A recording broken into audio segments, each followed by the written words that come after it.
Recording has started. How about that? Yay.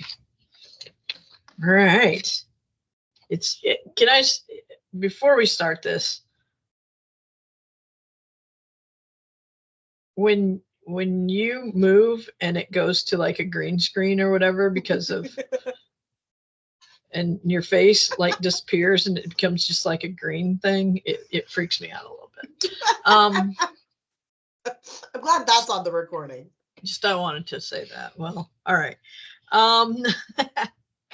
It's fine. We can edit it. No, we won't, but we could. All right.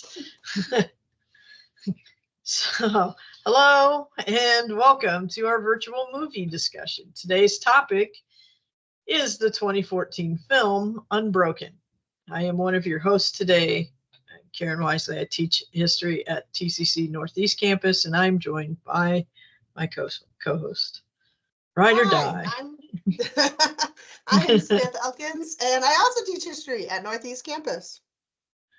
We also have a third co-host, but I'm not going to have her introduce herself because she's not going to, unless something strikes her fancy, she'll probably not come in. So our custom when doing one of these events is to start with a little introduction where I read the log line or brief description of the movie and then go over some of the main cast members and where you may have seen them before. So the log line for Unbroken. As a boy, Louis Zamperini is always in trouble. With the help of his older brother, he turns his life around by channeling his energy into running, later qualifying for the 1936 Olympics. When World War II breaks out, Louis enlists in the military.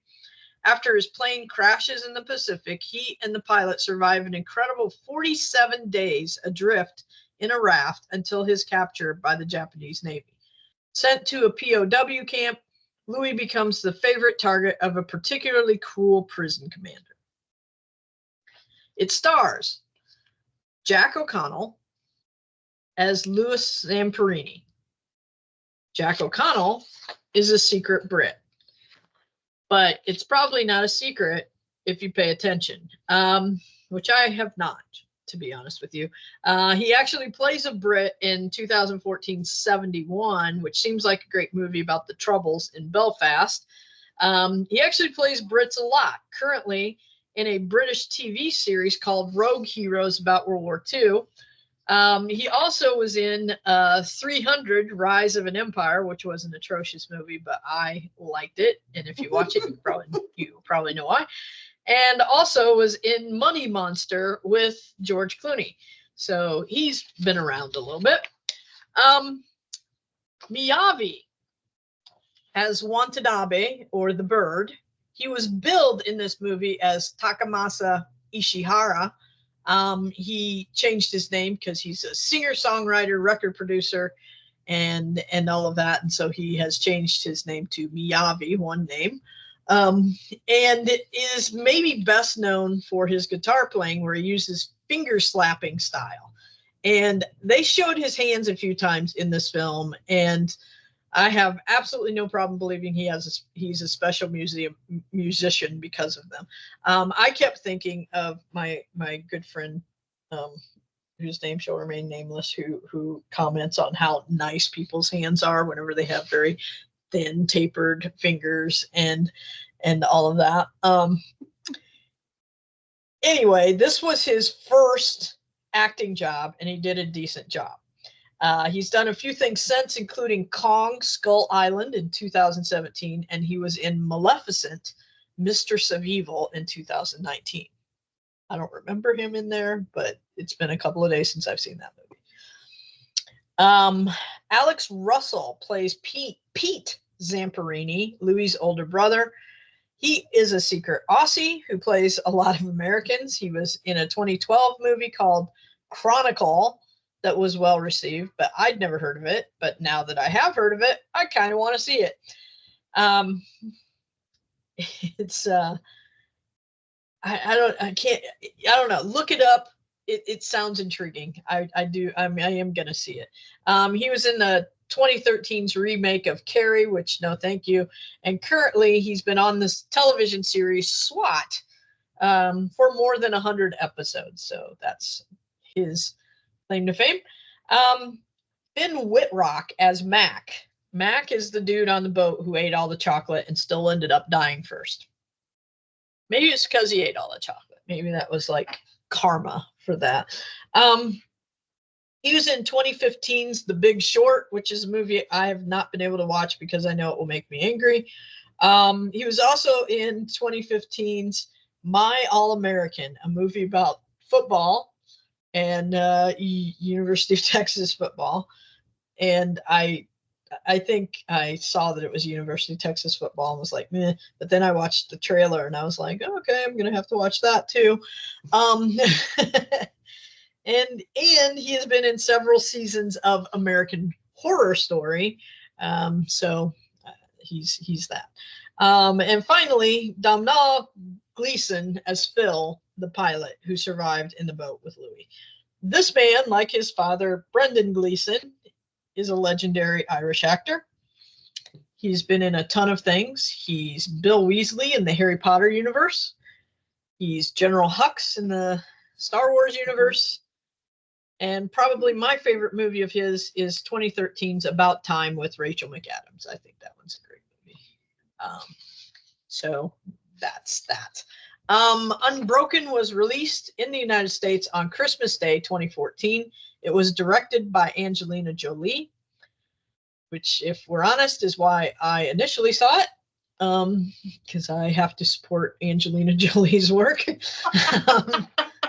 It was written by the Coen brothers, Joel and Ethan, and based on a biography of Louis Camporini written by Laura Hillenbrand, who coincidentally wrote the book about Seabiscuit that became my favorite movie. It was nominated for 3 Academy Awards in 2015, but did not win any. The running time for Unbroken is 2 hours and 17 minutes, which is, like you said, a pretty much sweet spot for movies, right? I mean, Yep. Are Okay, you gonna say about this one?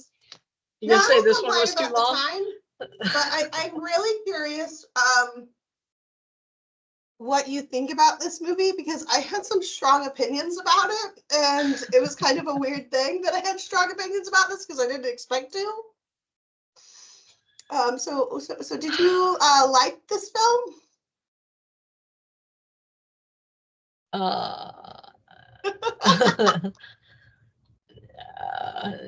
Not particularly. Okay, no, I came out of it. So first of all, I was not feeling great last night when I decided to watch it.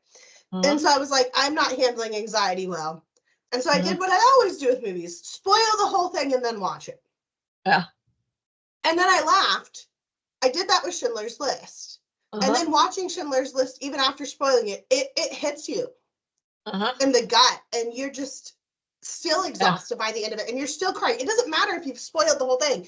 You are still going to, the cinematography, the music, everything is just so good. I spoiled this movie for me, and so therefore the whole thing after the raft stuff was just like really boring to me. Is that terrible? I was like, how is a movie about prisoners of war boring? I mean, yes. I think there was pacing issues. I definitely think there were pacing issues. I think there were a lot of issues in this. And I mean, first of all, I guess I would say, as far as accuracy goes, and I think that we have to be, clear about that, because that is kind of what our thing is, that this is incredibly accurate. It is. There is, there are only a few things that are either left out entirely or what have you. But I think that, well, one of those things I think is like, oh, who cares? And that is that after his Olympic feat of that 56 second for that last lap in the 5,000 meter run was a you know, like it's the fastest one that had ever been run and all of that. And so I think that's pretty amazing. And after that, they took Louis and he shook hands with Hitler. Yeah. And I don't think that that's like, I don't think that leaving that out was a huge deal, because first of all, they didn't really play up the Hitler ness of that 36 Olympics. I mean, there were a few Nazi things on there, but it wasn't, you know, like, oh, you know, we're going over there to show them and all that. So it didn't really affect the rest of the story of the Olympics, right? Yeah. And you know, whenever you include something like that, you have to cast someone to play Hitler, and you have to do all the, you know, and it's like, I can see why you'd want to leave that out. I get that. Well, and let's be honest, that most of this movie is focused on the Pacific Theater, quite frankly, when you're talking about World War II. Yeah. So it would probably, like, from a cinematography or cinematic point of view, I could see being like, we don't need to be talking about Hitler so much. Like, obviously that's part of World War II. Yeah. It just doesn't matter that was there. But what the part that does kind of sort of matter, and that really like irritated me, was like, at the end of movies, a lot of times they put, you know, like a couple of lines up, and it felt like I was reading a damn thesis about what happened at the end. Like, you couldn't have shown some of that, maybe shown a little bit of the torture that was going on in the, you know, like, we get it after the first couple of times. Like, you didn't have to show everybody in the line punching him in the face. Just a couple would have been fine, you know? But and it was a pacing issue, and then shown more of his life afterwards, because apparently he had this big thing, and even going back and trying to meet with these people and forgiving them would have been really a powerful ending to this thing. But instead they end it with him kissing the ground and hugging his mother, and it's just, you don't get anything after that except for a long freaking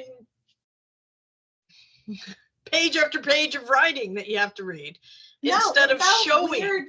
Like, they didn't know where to climax the film, and so I feel like they climaxed it actually too early, because then they were just like, and then we'll give you, like you said, a dissertation about the ending of his life. And I was like, I don't want a dissertation. I want you to show me, like,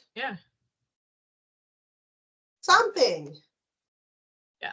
And I think that, like, I understand wanting to spend as much time as they do in the lifeboats. I get that, because 47 days, good God. And if I may talk for a moment about Domhnall Gleeson. Which one's that one? He was the pilot. He was Phil, you know, in the lifeboat. Redhead. Yeah. He's Weasley. Okay. Yeah. As a redhead on a boat in the middle of the Pacific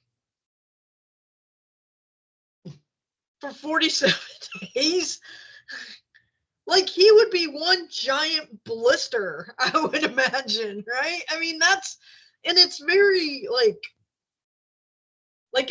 it's amazing that they could survive. It is absolutely unbelievable that they could survive that long on those boats, and just luckily have, you know, like, rain that came and gave them water when they needed water, and that there was, you know, like, they could grab a fish or whatever and somehow open it and eat it raw, which but anyway. I was really curious about that whole part, because that whole part of the film I actually really enjoyed.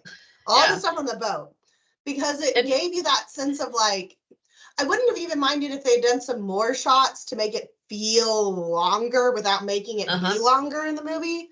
Yeah. I felt like there was something you could do with that, but don't ask me what. I'm not a film major.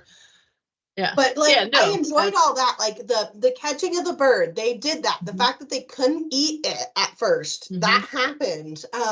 That they used it for fishing. Although apparently they did catch a second albatross and did eat that.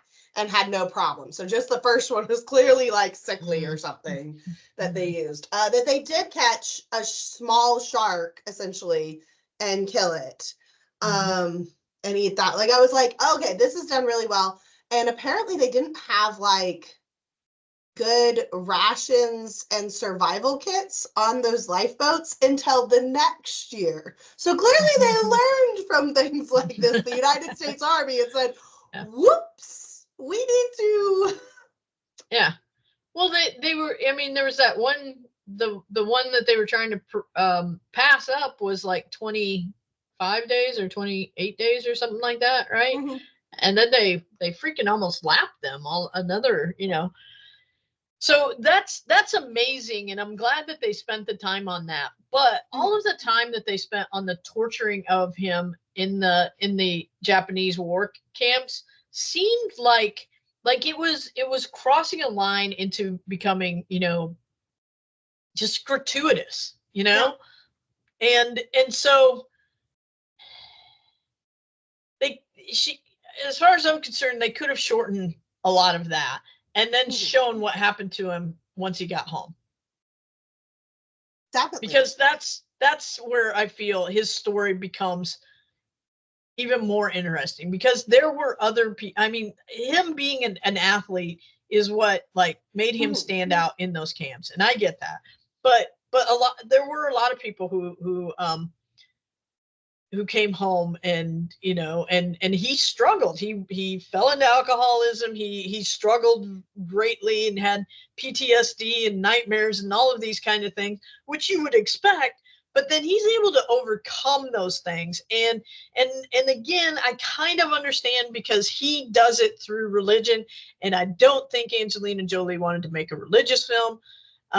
So I get that, but it was his story. You know, if that's not the story you want to tell, then don't tell his story. Well, and there was ways that I actually wouldn't have minded it being focused on him, but actually about more than him, because it felt like they focused on him, but then actually then tell his story. Like you said, like with the religion and everything, that he, his things like him being punched in the face, there was apparently like 3 or 4 people who were all punched, because they didn't even do a good job of showing why he was being picked on. I felt like I knew it was because he was an Olympian, but it never, and we knew that somewhat, but it wasn't making it very clear that was the reason in that moment. Like we knew it only from like basically watching it from a movie perspective. And it's like, no, he was picked on because of that, but he was also picked on because like the other guys who were punched in the face, they stole something. And so he was also being punished because he was an officer. And so the whole thing was that they were like, you should be able to control your men. So we're going to also punch you in the face.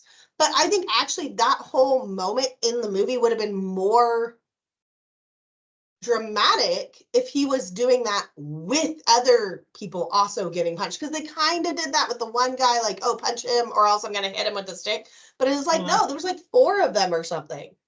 And I think that actually would have been more hard hitting to understand. It wasn't just this one guy had a hard time in the prisoner of war camps, like all of them did. But instead, I just didn't really care about any of the other prisoners of war. It kind of, you lost their faces. That's why I didn't mention any of them in the. I was like, I don't know who any of these people are. So, you know, like their names didn't seem, and I meant their character names didn't seem familiar. Like I didn't know who any of those folks were, because we didn't have any there was no camaraderie. So and that's how they survived. That was with camaraderie. So it was kind of. Yeah, it would have to be. Yeah. I don't know. I understand they wanted to tell his story, but then they didn't even tell his whole story. Yeah. Because you can't tell his story without the redemption arc. I mean, you know, and going back years later and trying to forgive them. And I would have liked to also have heard more about how this freaking bird didn't get punished at all. And then we're like, oh, let's pardon him. And then he can come back and live his life. And it's like, what?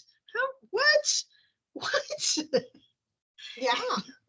Because can you imagine being a prisoner of war and having to come to terms that your captors are basically let off with a slap on the wrist because of how America has our relationship with Japan post World War II. Yeah. And that's a huge issue that like we basically punish a lot of the Nazis post World War II, but we don't to the Japanese. And it is really abhorrent. Some of the things that happen, not just in those prisoner of war camps, but you look up things like the rape of Beijing, you look up all of the medical experiments they did on people that were Chinese captives in particular. Like, I can't even stomach them.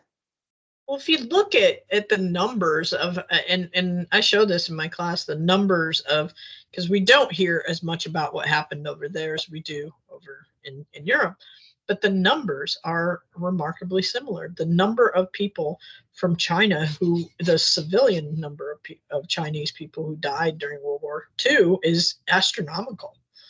And what was the reason behind that? It's because of all of this stuff that the Japanese were doing.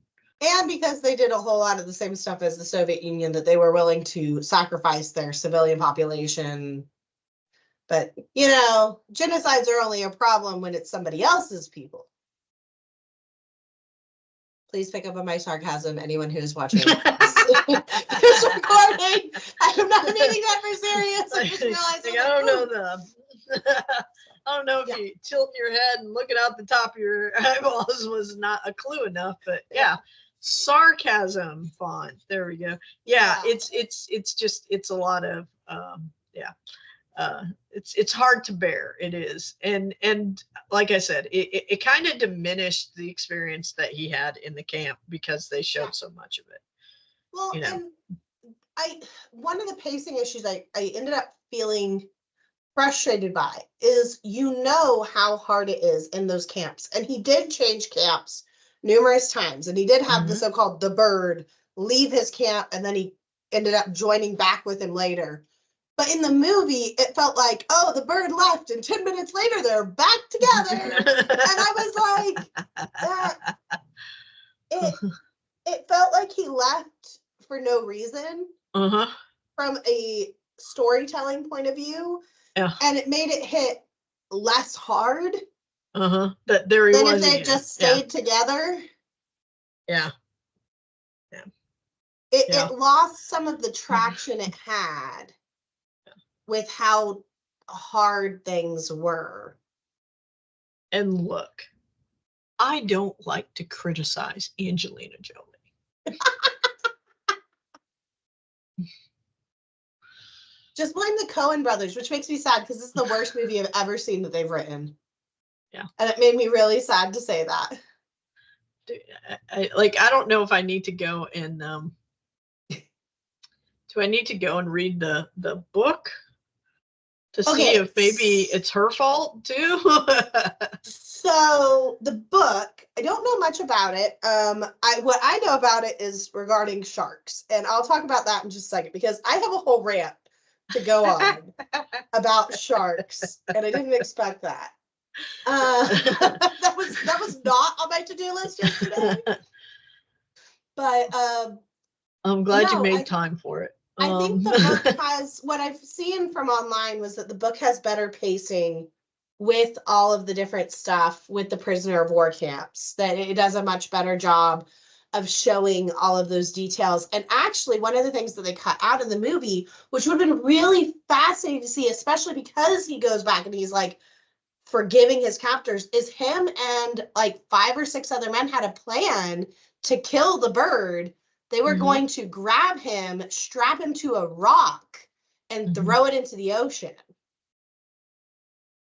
And so it's fascinating that they had this plan in place that they were going to do after the war was over, and then he sneaks away too fast. And they don't showcase that, but that would have been even more interesting from the standpoint of like all the stuff that I felt like is really interesting, like from a human nature dynamic point of view, just like. Yeah. I don't know. I don't. So you want to hear about sharks? I would love to hear about sharks, in fact. Okay. So I don't think most people know this about me. I don't do sharks. I don't watch Shark Week. I don't swim in oceans. I will get my feet wet in oceans. I do not go swimming in oceans. Sharks like freak me out. I don't know why. They've always freaked me out. I'm like the big abyss and being in the middle of the ocean like that. I was like, oh, this is scary stuff. Like like I said, they did a really good job of that in the movie. Sharks have been randomly showing up on things like my TikTok feed lately, and I've been learning more about them because my 4-year-old is very much liking sharks right now because of a pop-up book, and literally his birthday is next week, and we are doing a shark-themed birthday. And so in an effort to understand sharks more, I've been learning more about them, and I've learned specifically about things like lemon sharks, which I like to compare to golden retrievers, because lemon sharks literally have like favorite divers that they remember, and they come over to get scratches from them and stuff. They act like puppies in the water. It's ridiculous. And so like I've watched a bunch of stuff about like, oh, you know, sharks coming at you, you hit the nose, things like that. And so I was really curious in this movie when the sharks just literally start attacking them and specifically trying to jump on the raft to attack them. And I was like, was this a problem? Is this real? And so began my long dive into shark attacks during World War II.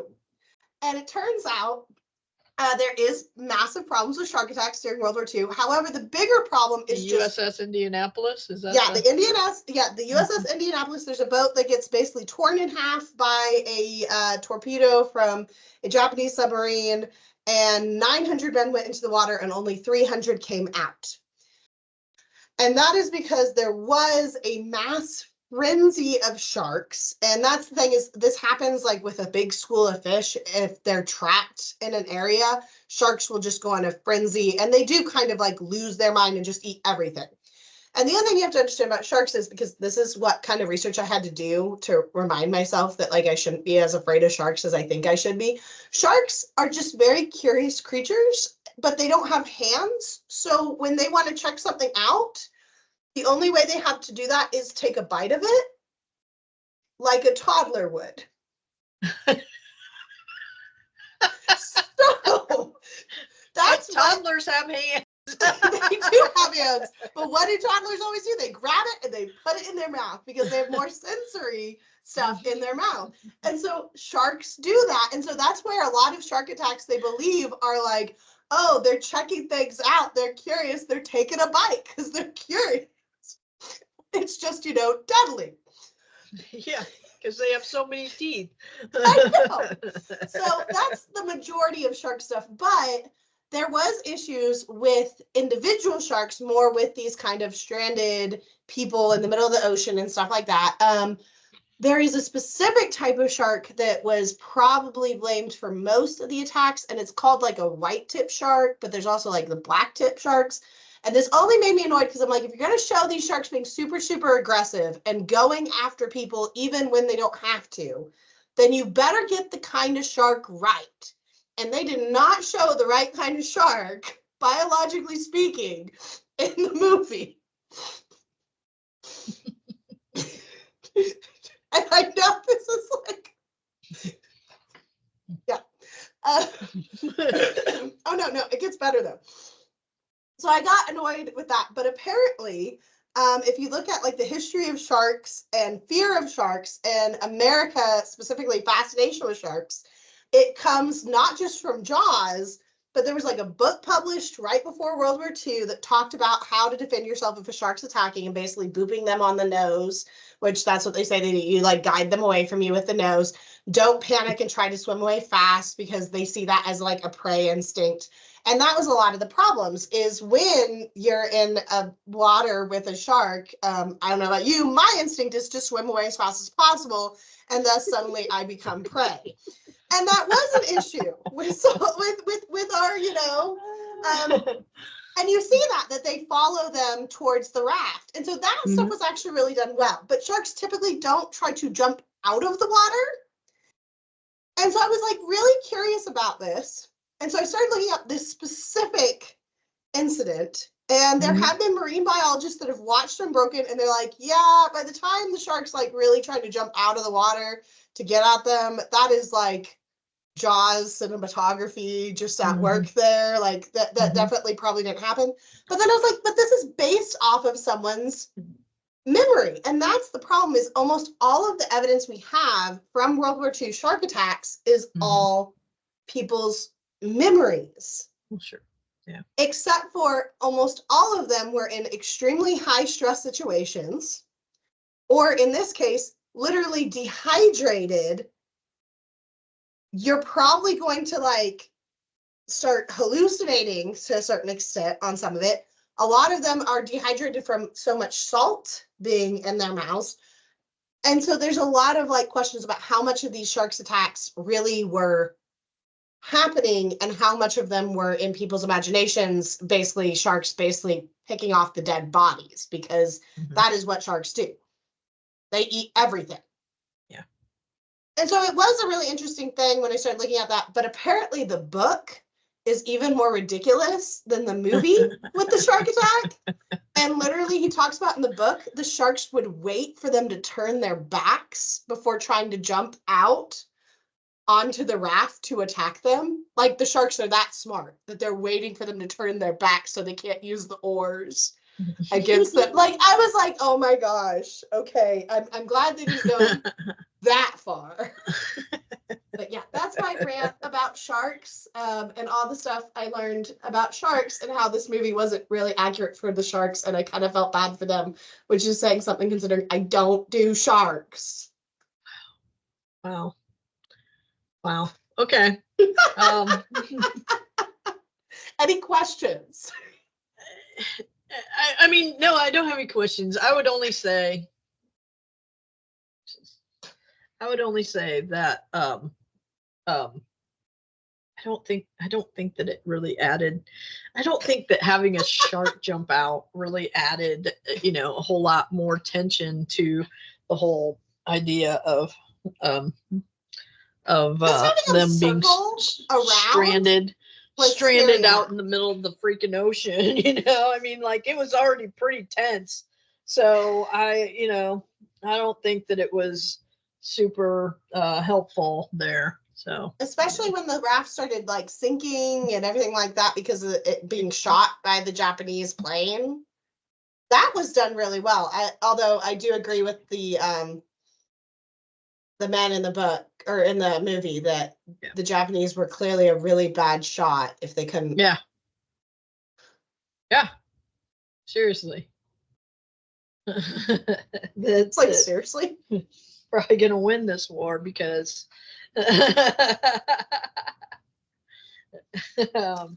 But yeah, I don't think that it jumping out of the Adam was enough additional stress that they needed to add that. But if she was going if the writers were going off of the book, it's good that they even diminished it that much. So I guess we'll give him a pass on that one. I don't know. You did not expect me to come in here with a rant about sharks, did you? I mean, not really. Seriously, I guess I was the thing that got me is the amount of beatings and torture and everything while in prison, because while they were on the raft they put up like day 15, whatever, which was very helpful, and there was no kind of indication of a passage of time while they were in the prison camps, which I think might have been helpful. Even if it wasn't like exact dates or whatever, it still would have given you some indication of a passage of time that would have been helpful. And it's just like one day everyone in the camp is punching him in his face and his eyes all closed and all this stuff, and the next day he's got a couple of I got a couple of wounds on his face, and he's fine. He's pretty good. His ear was all like cauliflowering up, and then it wasn't, and then and it was like, what is happening here? How? Well, and to show that like so many of those beatings were daily occurrences, they could have done so many things that was like day 1, day 2, day 3, showing like getting punched every single day. And you would have felt the like, oh, this is like an ongoing thing, not just like, oh, it's Sunday again. I guess we get our beating today, but the rest of the week, we're okie dokie. It never felt like tense the same way, which was crazy because I was like, it's a prisoner of war camp. And they're being beat, and I should feel more tension. Yeah, and like that last one they took him to, they were mining coal, right? Mm-hmm.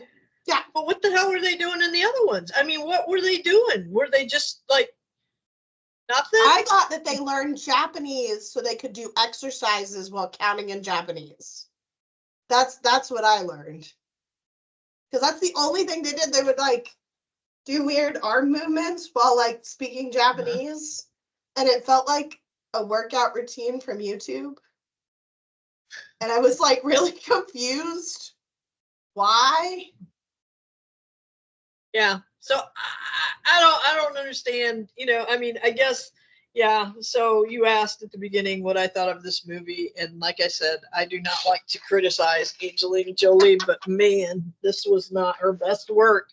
And, I hope she learned some lessons from it. I don't know if she did because apparently they were, it made a bunch of money. They grossed 161 million and their budget was 65, so almost $100 million, which isn't chicken feed, so on top of that, like she was nominated for the like critic awards or something as best director, and I was like, really? this I know. I don't know if they have like 15 nominees for each one of these, so or whatever, but it was a top 5 because the year that it came out was like Whiplash, which I just recently watched, the Birdman, that movie. Yeah, that got like a bunch of stuff. Yeah, I hated that movie. Did I say that out loud? I did. I'm sorry. And there were a couple of other like really good ones that were out that year, and so this one isn't anywhere like that. It is like we said, it's fairly accurate. But it doesn't give you any kind of the feeling. I don't think it isn't very although I have to point out one inaccuracy that I saw on like IMDb pointed out. They have the wrong flag up for Japan the whole time, and they zoom in on it a few times. Like if it was like in the background, I'd be like, oh, okay, little mistake. Yeah. But they zoom in on it. I'm like, come on. If you're going to showcase the flag, at least get it right. Yeah. I mean, again, one of the many reasons why we need to have historians on set of every movie. I'm going to post the attendance survey apparently for Ethan.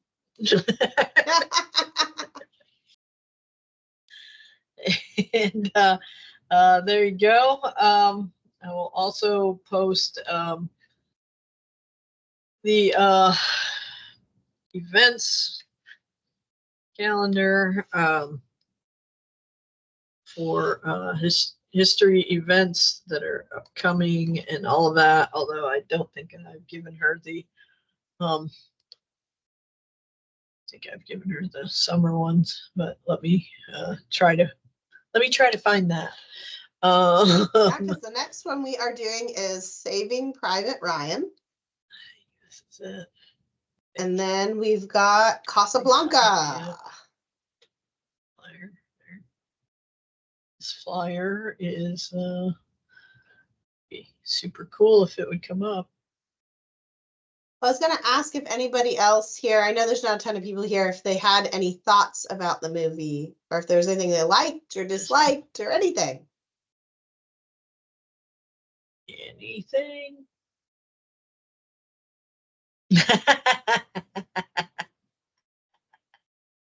I didn't watch it because I don't watch movies. I'm just here for moral the support. context. World War II context. Thanks, buddy. I will say, from just a like historian point of view, I don't think one watch through would have been bad. In that, like, oh, okay, that's historically accurate, and like, oh, pacing was off. But even just watching certain scenes separately, each of the scenes separately were good. But it's not a movie I'm ever going to go back and rewatch. And not because of a reason like Schindler's List that it's heartbreaking, more because it's just like, oh, I watched that once, I'm good. I'm not, even when I do watch historical movies, like generally speaking, there are people who love to pick things apart. And I don't really care that much because I think we should enjoy things. Listen, Karen's making her face. I'm just saying, like, I don't know that it's that big of a deal to me where I'm like, I feel fundamentally attacked, right, when they do.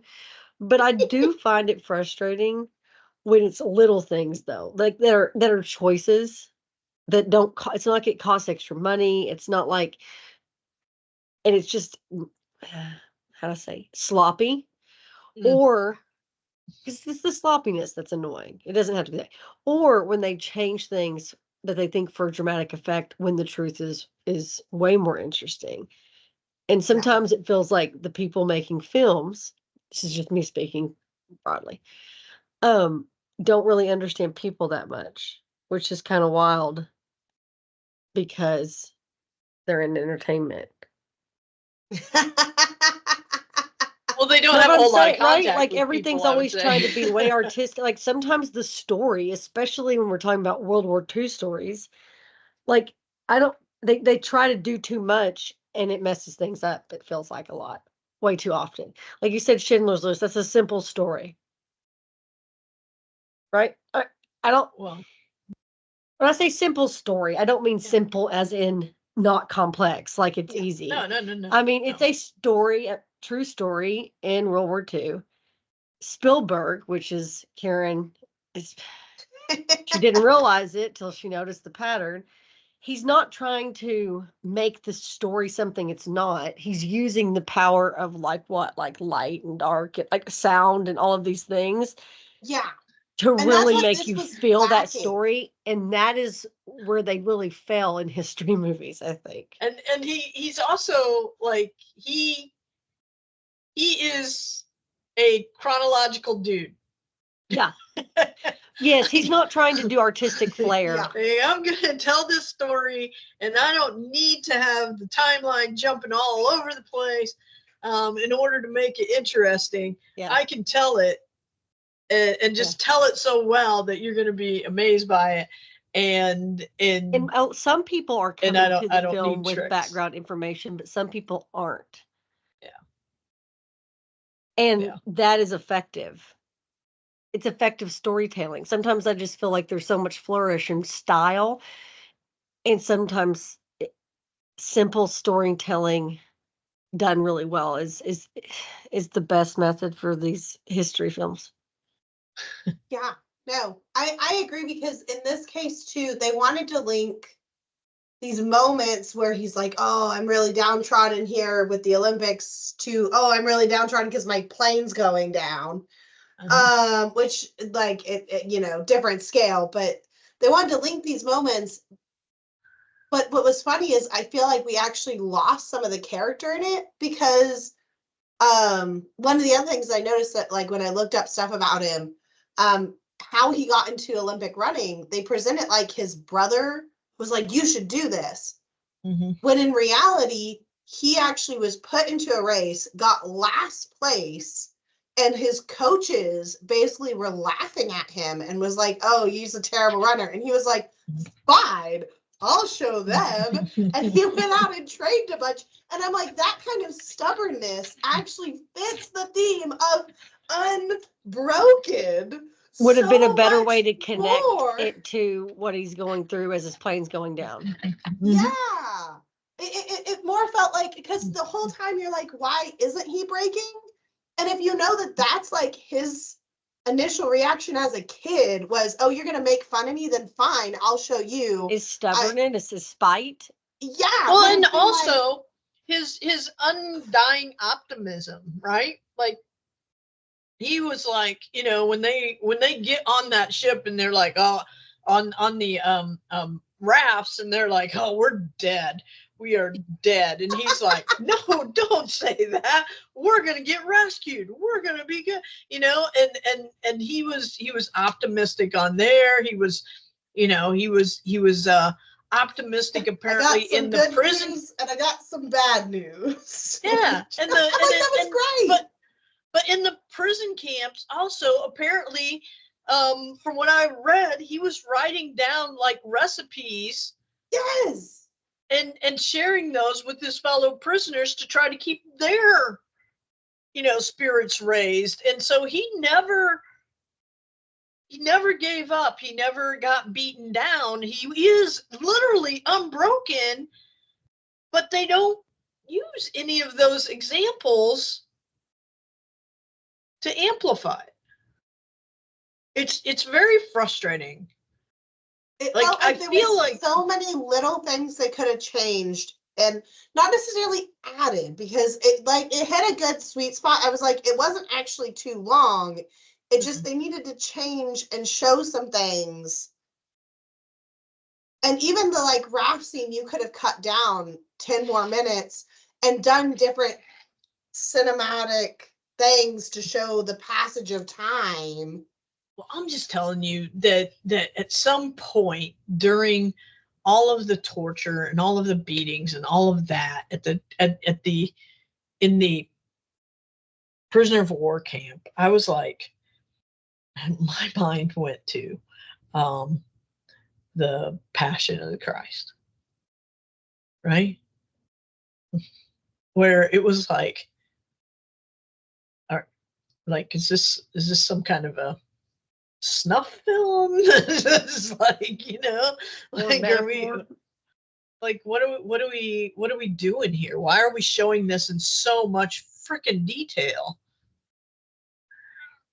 when nothing else that has probably been equally or even more important has been shown in this detail? Why are you concentrating on this? Why is this the part that you decide to go all in on? What is wrong with you, for crying out loud? You're going all in on these like singular moments, but it never felt like, oh, that was a trend that he was going through every single day or anything like that. It felt like, oh, this was just the really bad day. And I was like, but if you show it over time, you can show that this was like how it was his entire life. And it just, yeah. There was some choices made. They're not choices I would make. I don't know how to fix it per se. I just can see some of the problems. Yeah. Yeah. And, you know, it's a movie. It's out. People are watching it. Apparently, they showed it to Louis Zamperini right before he died.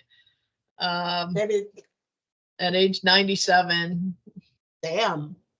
And I thought he was running pretty good for an 80-year-old in that last scene too, where he was running with the torch in the Japanese Olympics.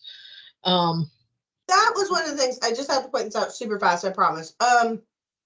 It was pointed out, like I was looking through reviews and stuff, that in the prisoner of war camps they show Zamperini looking more raggled over time and stuff, but all of the other guys there are super buff, considering they've been like starving in a prisoner of war camp and stuff. Like it and we don't want anyone to be unhealthy, but it wasn't very believable. Because like we've even had, I remember I talked about in Race, like these guys were kind of lanky and, you know, looking and stuff. And it was like, yeah, because they didn't necessarily have the best nutrients. And I'm like, you didn't get that feeling. Mm-mm. No, There's definitely a 2014 2014 bodies on those guys. It was weirdly like, ooh, we got some guys without shirts on. Like, and I was like, this is weird. I should not be at all noticing your physique. I should just be like sad watching this. Yeah. Well, but everything else was really accurate. It was really accurate. It was just really not well done. That feels like a really apt review. It was really accurate. It just wasn't well done. Yeah. And I really do hate to criticize Angelina Jolie. But yep, that's that. Anyways, so I guess we'll leave it at that. Any final thoughts? Oh, well, one final thought, I guess, and that is just to remind people that if you are taking a summer course and you're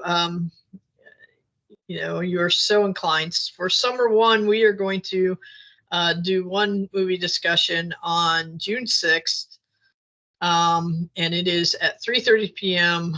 And there's a flyer in the chat here that will give you the link to join it. And we are going to talk about the movie Saving Private Ryan. And I think that will be a fun discussion. I've invited my friend Tiffany as well, who is a subject matter expert. I think even Haley may have seen this movie. I have. All right. It's hard to miss. But I will watch it. I know. I mean, it is Spielberg. It is Spielberg. No, and I'm just telling you because pacing is a problem for you too, right? Like how the organization. And so it is a story that you can follow. It is a beautiful film. And it will make you cry like a little baby at the end. It's kind of like Spielberg, or it's kind of like Schindler's List to me. Hey, I watched it once. I watched it once, and I don't need to watch it again. Yeah, just have and the it's not Kleenex because ready. It's bad. It's because it's good. Because Haley doesn't like to cry, even though she needs to. Correct. Anyway, so we'll be doing that on June 6th, which is D-Day, the 80th anniversary of D-Day. We will be talking about Saving Private Ryan. So watch that if you can. It is available through Swank Digital Campus and the TCC library site. It is also on, I want to say it's on Netflix. Nope. Might be HBO Max. It might be Max. I don't remember. I just watched it last week. Let me look it up. I'm looking it up on my Just Watch app, and I will see where it is so that if you have a hankering to see it.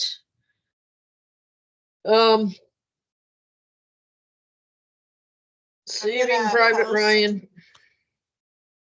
It is streaming on Paramount Plus and Fubo, whatever on earth that is. Oh, it's on Paramount Plus, though. Okay. Yeah, it is on Paramount Plus. So if that's something. Please join us for that. That should, like I said, that will be a great discussion because that movie, maybe you felt we were a little nitpicky in this one, and maybe we were because there were problems, but Spielberg never disappoints. and so we will talk about that, and I'm sure that I will fangirl all about Spielberg yet again, and it will be the cause of much joy for my colleagues here. Didn't realize I was such a fan, but here we are. All right, then I think that's it. Oh, well, there's another one in July for summer too, and that movie will be Casablanca. I guess I can put up the thing for that too. I could if I didn't have a cat sitting on my where I would normally use my mouse pad, but hey, whatever makes you comfortable, little. That's the important thing, right?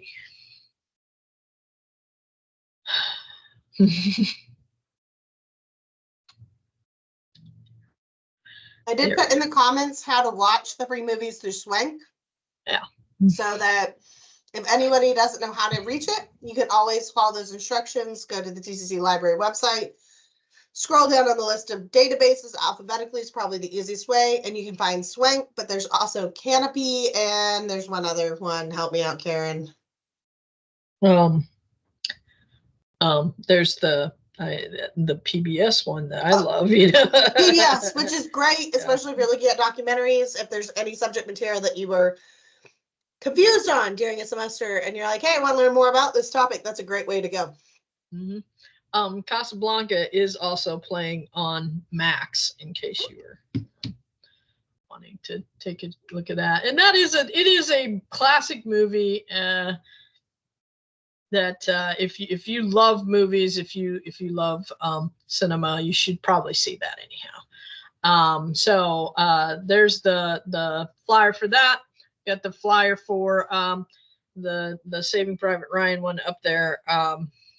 Please fill out the thing, the survey, and you know, if that's all everybody's got, then we can say goodbye and thanks for joining us, and we will of course see you on D-Day.